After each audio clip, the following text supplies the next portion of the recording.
अस्सलामुअलैकुम व्यूवर्स। उम्मीद है आप सब खैरियत से हैं। Welcome back. I am your host साहस बुखारी।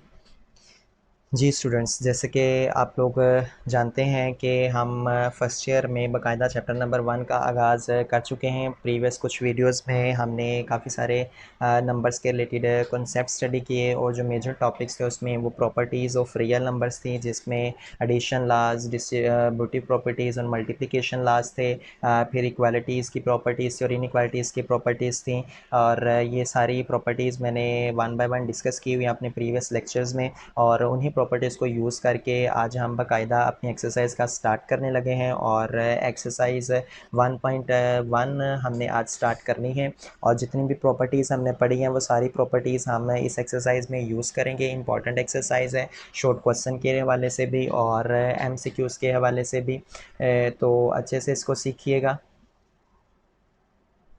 इसमें एमसीक्यूज़ भी पूछे जा सकते हैं, फाइनल एग्ज़ाम में शॉर्ट क्वेश्चन भी पूछे जाते हैं।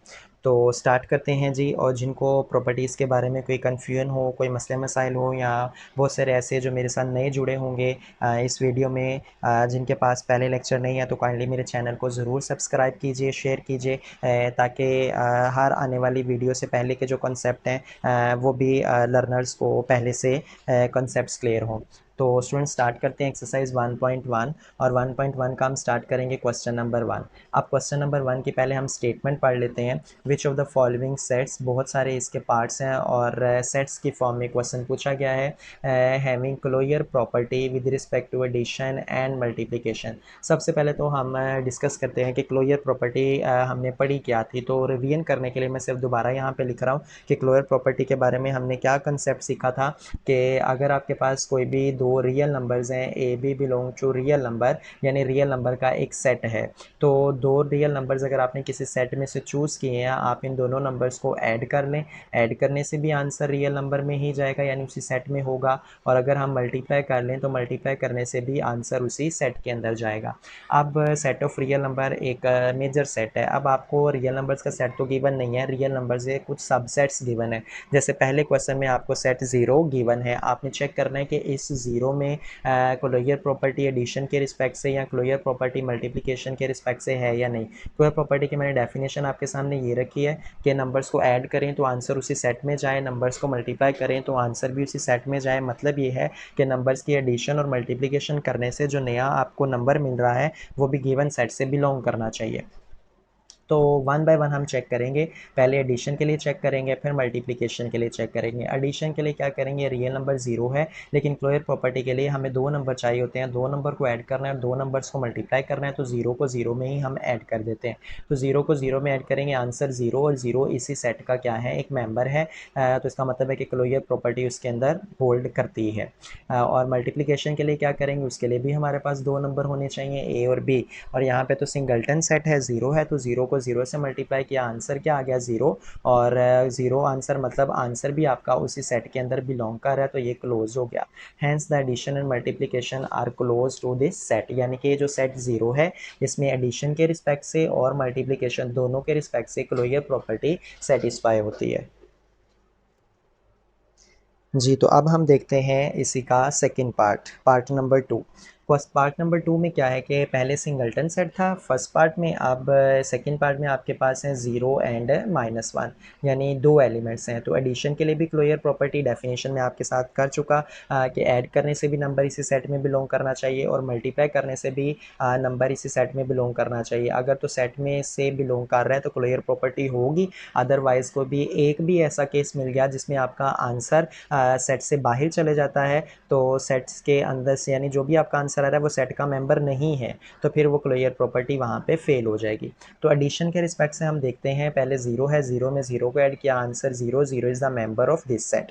और फिर ज़ीरो में -1 को ऐड कर दें तो -1 आंसर आएगा, -1 is the member of this set. और फिर -1 में -1 को ऐड करें तो माइनस प्लस माइनस हो जाएगा, और माइनस माइनस क्या आ जाएगा, आंसर आ जाएगा -2। और -2 जौन-सा है वो इस सेट का मेंबर नहीं है। इसका मतलब है कि इसमें क्लोजर प्रॉपर्टी नहीं है, तो एडिशन के रिस्पेक्ट से ये सेट क्लोज्ड नहीं है। मल्टीप्लिकेशन के रिस्पेक्ट से देख लेते हैं, 0 को 0 से मल्टीप्लाई करें आंसर 0 आ जाएगा, 0 को -1 से मल्टीप्लाई करें आंसर 0 आ जाएगा, -1 को -1 से मल्टीप्लाई करें आंसर +1 आ जाएगा और +1 इस सेट का मेंबर नहीं है। सो इसका मतलब ये हुआ कि मल्टीप्लिकेशन के कॉरिस्पॉन्डिंग इस टर्म की वजह से ये क्लोजर प्रॉपर्टी सेटिस्फाई नहीं करता और एडिशन के रिस्पेक्ट से भी क्लोजर प्रॉपर्टी सेटिस्फाई नहीं करता क्योंकि -2 इस सेट का मेंबर नहीं है। तो इसका आंसर क्या होगा? Hence addition and multiplication are not close to this set, यानी इस सेट में क्लोजर प्रॉपर्टी सेटिस्फाई नहीं होती, ना तो एडिशन के रिस्पेक्ट से और ना ही मल्टीप्लिकेशन के रिस्पेक्ट। जी स्टूडेंट्स, नेक्स्ट हमारे पास है जी थर्ड पार्ट फिर से एक सिंगल्टन सेट है, 1 है। आपने चेक करना है कि इसमें भी क्लोजर प्रॉपर्टी है या नहीं है। तो पहले एडिशन के लिए चेक करें, 1 में 1 को ऐड करें, आंसर आपका आ गया 2 और 2 इस सेट का मेंबर नहीं है। तो इसका मतलब है कि इसमें क्लोजर प्रॉपर्टी होल्ड नहीं करती, so it is not closed with respect to addition. और मल्टीप्लिकेशन के लिए अगर हम चेक करें तो 1 को 1 से ही मल्टीप्लाई करेंगे क्योंकि ये सिंगल्टन सेट है, इसमें कोई और एलिमेंट नहीं है। तो 1 को 1 से मल्टीप्लाई किया, आंसर आ गया 1, 1 जो सा है वो इस सेट का मेंबर हुआ, तो ये मल्टीप्लिकेशन के रिस्पेक्ट से क्लोज हो गया। तो इसमें सिर्फ मल्टीप्लिकेशन के रिस्पेक्ट से क्लोजर प्रॉपर्टी सेटिस्फाई होती है। अब नेक्स्ट आपके पास है जी फोर्थ में है 1 -1। अब इस सेट में भी पहले एडिशन को देख लें, एडिशन में 1 में -1 को ऐड करें तो पॉजिटिव नेगेटिव आंसर क्या आ जाएगा? 0। तो ये क्लोज प्रॉपर्टी नहीं है, क्यों? क्योंकि 0 इस सेट का मेंबर नहीं है।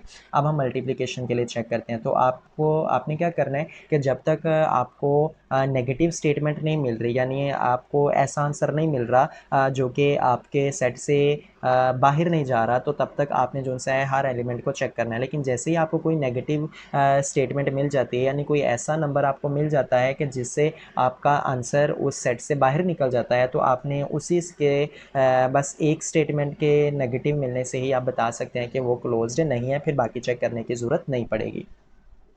जैसे कि मल्टीप्लिकेशन है, मल्टीप्लिकेशन के लिए 1 को -1 से मल्टीप्लाई करें, आंसर क्या आता है? -1। लेकिन सिर्फ एक को मल्टीप्लाई करके हमने ये नहीं कह देना कि इसमें क्लोजर प्रॉपर्टी होल्ड करते हैं जब तक आप सारे एलिमेंट्स को चेक नहीं कर लेते। तो 1 को 1 से मल्टीप्लाई किया, आंसर 1, 1 इस सेट का मेंबर है। फिर 1 को -1 से मल्टीप्लाई किया तो -1 आ गया, यहाँ -1 को 1 के साथ मल्टीप्लाई करें तब भी -1 आएगा। और फाइनली जो लास्ट पे है वो क्या आ जाएगा जी? -1 को -1 से मल्टीप्लाई करें तो आंसर 1 आ गया। आपके सामने है कि इस सेट में है 1, -1 और जो नंबर्स आपको मिल रहे हैं वो -1, 1, -1 और 1 मिल रहे हैं, और ये नंबर्स ऐसे हैं जो कि इसी सेट का मेंबर हैं। तो इसमें क्लोजर प्रॉपर्टी मल्टीप्लिकेशन के रिस्पेक्ट से होल्ड करती है।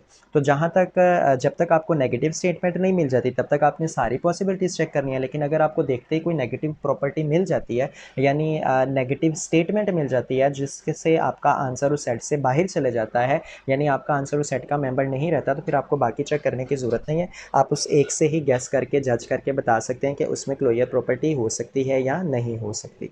जी स्टूडेंट्स, तो आज का लेक्चर हम इसी क्वेश्चन पे वाइंड अप करते हैं। उम्मीद है आपको आज का क्वेश्चन समझ आ गया होगा। अगर आपका फिर भी कोई क्वेश्चन हो, कोई परेशानी हो, कोई कंसेप्ट आपको समझ ना आ रहा हो तो आप कमेंट बॉक्स में ज़रूर पूछिएगा, आपको इंशाल्लाह ज़रूर आंसर किया जाएगा। और जैसे आप जानते हैं कि हमने प्रॉपर्टीज़ के टॉपिक्स पढ़े हैं पहले, उसके बाद आज एक्सरसाइज स्टार्ट की है हमने।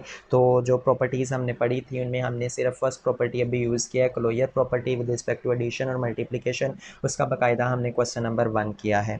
तो आज का लेक्चर हम यहाँ पे ही एंड करते हैं। अपना ख्याल रखिएगा, कल इंशाल्लाह फिर मिलते हैं नई लेक्चर के साथ, नई वीडियो के साथ। मेरे साथ जुड़े रहिएगा, मेरे लेक्चर को लाइक करें, शेयर करें और सब्सक्राइब ज़रूर करें। आप लोगों की सपोर्ट की वजह से ही इंशाल्लाह मैं मज़ीद बेहतर से बेहतर लेक्चर जो सा है वो डिलीवर करता रहूँगा। अपना ख्याल रखें। खुदा आपका हामी नासिर। अल्लाह हाफ़िज़।